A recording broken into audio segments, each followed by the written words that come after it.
Imaginez un temps avant le temps, avant la lumière et les ténèbres, avant les dieux et les monstres. Il n'y avait rien, seulement Ginnungagap, Ginnungagap, le vide béant. Un abîme sans fin, un cri silencieux de néant. Rien n'existait ici, aucun son, aucune lumière, aucune substance. Puis, des profondeurs de ce néant, quelque chose s'est agité. Au nord, un vortex tourbillonnant de glace et de givre. C'était Niflheim, le pays des brumes et des ombres. Au sud, un brasier infernal a éclaté. Les flammes dansaient et rugissaient, consumant tout sur leur passage. C'était Muspelheim, le royaume du feu et de la lumière.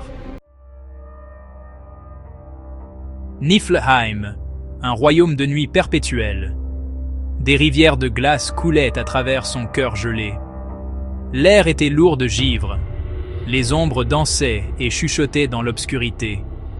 Muspelheim, un royaume de jour éternel. Les volcans entraient en éruption, crachant des rivières de roches en fusion. L'air crépitait de chaleur. Des étincelles volaient, embrasant le tissu même de l'existence. Ces deux mondes, aux antipodes l'un de l'autre, coexistaient au sein du vide.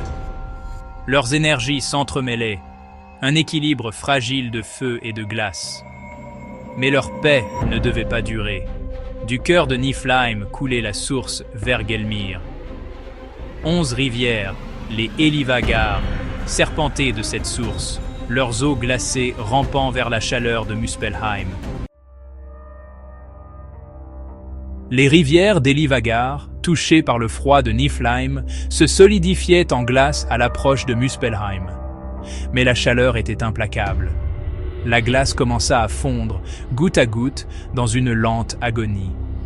De ces gouttes de glace fondante, un être d'une taille immense prit forme.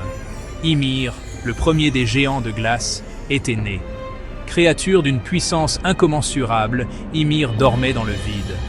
Pendant le sommeil d'Ymir, quelque chose d'extraordinaire se produisit. De la chaleur de Muspelheim, une vache, Audumbla, émergea. Son lait, doux et nourrissant, coulait librement. Ymir, réveillé par la faim, but abondamment, devenant plus fort à chaque gorgée. De la sueur d'Ymir naquirent d'autres géants de glace, monstrueux et puissants. Le monde de Ginnungagap n'était plus silencieux. Il résonnait des sons de la création, une symphonie de feu et de glace. Section 4. L'ascension d'Odin et la chute d'Ymir. Audumbla, la vache nourricière, léchait le givre salé. Alors qu'elle léchait, une silhouette commença à émerger. D'abord une tête aux cheveux d'or, puis un corps puissant. C'était Buri, l'ancêtre des dieux. Buri eut un fils, Bor, qui à son tour engendra 3 fils, Odin, Vili et Ve. Ceux-ci étaient les premiers des As, les dieux qui gouverneraient Asgard. Les As, contrairement aux géants de glace, étaient nobles et sages. Ils virent le chaos créé par Ymir et les siens. Les As défièrent Ymir. Une bataille féroce éclata, secouant les fondations mêmes de Ginnungagap. Odin, maniant sa puissante lance Gungnir, terrassa le géant Ymir. Le sang d'Ymir, un torrent déchaîné, se déversa, noyant la plupart des géants de glace. Seul Bergelmir et sa femme échappèrent à ce déluge, naviguant au loin sur un radeau de fortune. D'eux naîtrait une nouvelle race de géants de glace. Section 5. L'héritage d'Ymir. Un monde forgé d'un géant. Ymir était mort, mais de son sacrifice, un nouveau monde allait naître. Odin et ses frères, Vili et Ve, transportèrent l'immense corps d'Ymir au centre de Ginnungagap. De sa chair, ils façonnèrent la terre. Ses os devinrent des montagnes, ses dents, des falaises et des rochers. Ses cheveux se transformèrent en arbres et en forêts. Son crâne, vaste et creux, devint le ciel.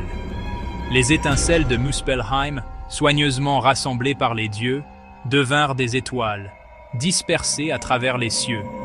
Et finalement, ils prirent les sourcils d'Ymir et créèrent Midgard, le monde des hommes, le plaçant en sécurité entre les royaumes.